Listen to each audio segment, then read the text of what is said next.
What happened to Pakistan going with youngsters and giving them chances? I'm Sidra and welcome to Sidra's Silly Point. Here's my take on the first T20 completed between Pakistan and Bangladesh. I was hoping that Pakistan would play the inexperienced players who went to New Zealand and got chances in the PSL. But instead, except for Hassan Ali, we saw experienced players who were struggling given a chance to cement their positions in the team. I'm not taking anything away from their well-rounded performances, especially under a new coach and a fairly inexperienced captain, but I will admit I tuned in wanting to see Hassan Ali, the wild card middle order batter. He continued his form from the PSL and contributed wonderfully.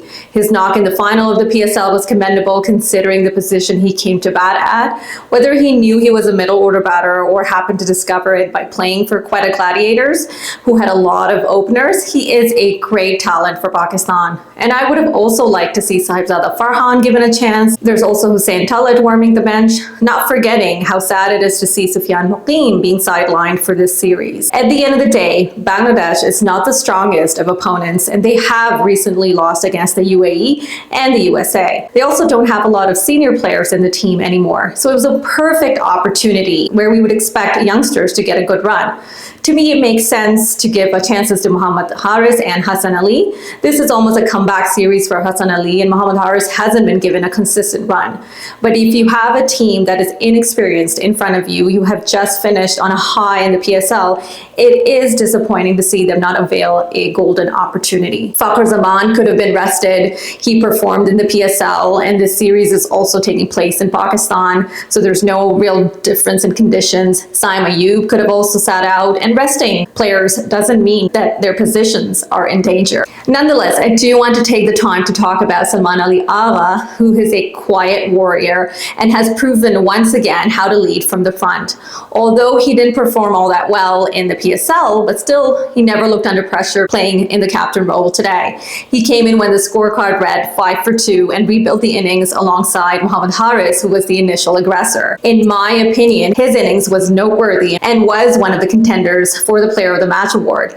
I hope his innings also puts the end to the Rizbab obsession. You see Salman Ali Agha trying and going out of his comfort zone, and in just a few months he has transformed himself to perform and adjust to the demands of the T20 format, whereas we never really saw improvements in the previous captains. Shadab added key runs at the end and played a great knock. He also bowled well and took the key wicket of Litton Das, but it was interesting to see why Hassan Ali or Salman Agha didn't get the Player of the Match award. Despite today's performance, I still think Shadab is the weakest in the team, but then he's also the vice captain. His recent record isn't good, and improving that just by performing against inexperienced opponents is not going to help your performance against stronger opponents on a bigger platform. His inclusion jeopardizes the future of other players, and that's a hard pill to swallow.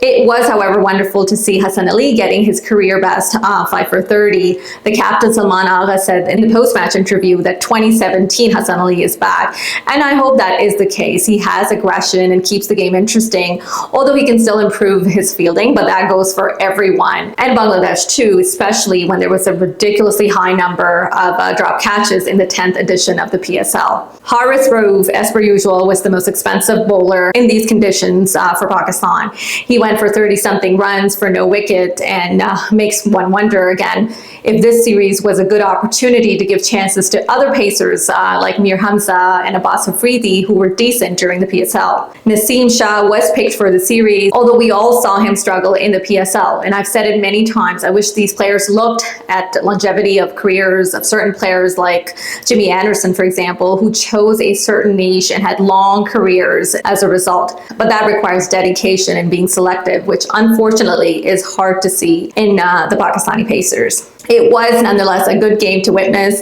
and it was nice to see Pakistan on the winning side, which was expected. But it would be great to see youngsters given a chance in the next 2 games. That's it for now. Do share your thoughts in the comments, and I shall see you in my next video. Until then, take care.